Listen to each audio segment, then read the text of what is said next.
Okay, today we are at the Belfry in the Market Square in Bruges, Belgium, and with me is the photographer Vera Blansh.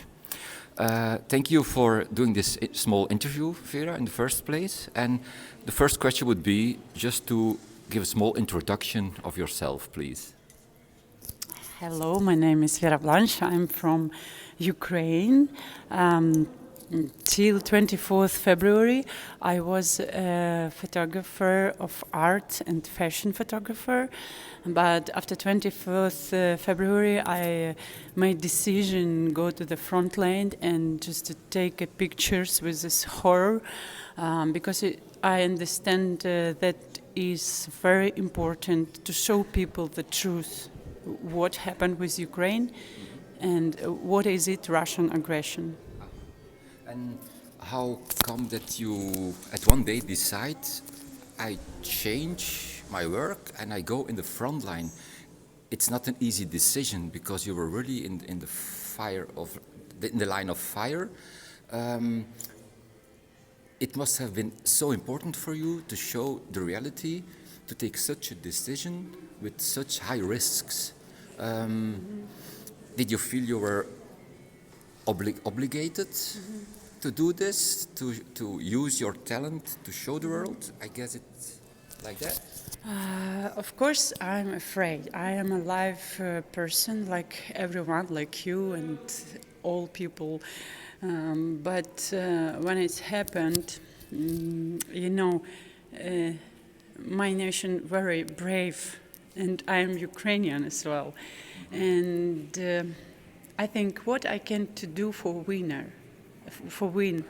And I think everything what I do very, very cool is it photography. Yeah. And I just make decision, don't be a volunteer, or I am not medic, I can't help like paramedic, and I'm not a soldier as well.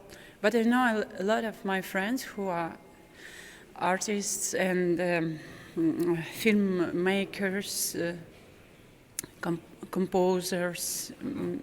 They go to the front lane like soldiers. But I feel then I can't shoot and kill people. And what I really can do is just take pictures. And of course I afraid. I don't like death. It's not inspire me, but I understand that I am a soldier in a cultural front, like art front. Yeah. It make me strong. In fact, we could say that your weapon is your camera. Of course, yes, it's true. Your pictures are now here at the exhibition. They are very confronting. They are very horrible. But in fact, I think you managed to use your capacity. You think, what can I do for my country? That it was a little bit natural for you to take your camera and go out and show the world how the situation is in Ukraine. What finally question almost, what did it do with you emotionally? I mean, you were used to take fashion photographs, etc.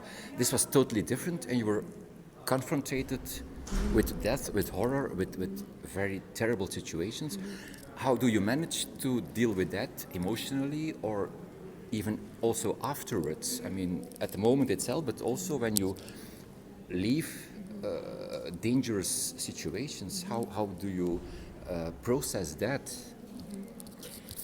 Thank you for your question. I want to tell you then I'm not a hero. I know a lot of people who are really heroes. They made absolutely incredible things, and they inspired me every day, every morning when I made decision, go to the front line, go to the these horrible ruins. Just look at them and just understand these guys to do something more than me. And every day we think what I can do more. what I can do more for this world, to make this world beauty and stronger and lighter. And this is give me the power, energy, and emotion. Of course, I'm crying. And now when I speak with you, I feel, because you see this picture, you can see there's people around the streets. Not easy, but every day I just told myself, please, be strong. This is not time this time to be strong. True. Yeah. Yes, and I just continue and continue and continue. The higher purpose. Yeah. Every time I think, and now when I stay here in the beautiful city in Europe, I just ask myself and you, and firstly myself, what I can to do for Ukraine, because this war not about territory, this is war about democracy and autocracy world, and if Ukraine down, all our beautiful world was down as well. And we have to be strong and together to do something for win every day. That's very well explained. My very final question would be, do you have a message, a special message to the world, to the viewers of this video, to Westerners, to anyone who listens or sees this video? What would you like to tell them? Firstly, I want to say thank you for support Ukraine. We feel it, and we're really grateful for your heart, for your soul, for your supporting. And don't stop. We can stop when we have a win. We can't just relax or say, oh my God, my bills now for flat very higher than 24th February. And please don't think that Ukraine is fault. This is fault of Russia. Russia just made the war, and Russia is do it, not Ukraine. And I really ask, please, to be strong, be with Ukraine, be people of light, please.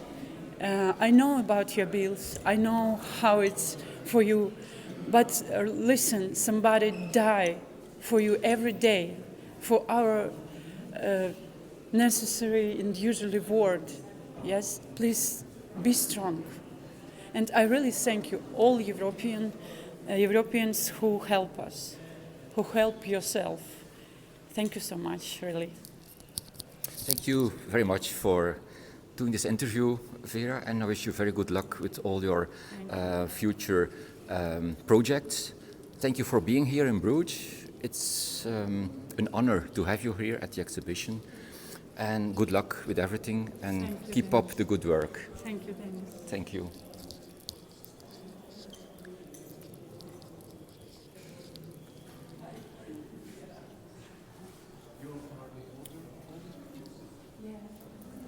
This means children. Yes, I know. Starting immediately. Да, lives. Older people. And I want to tell you about this picture.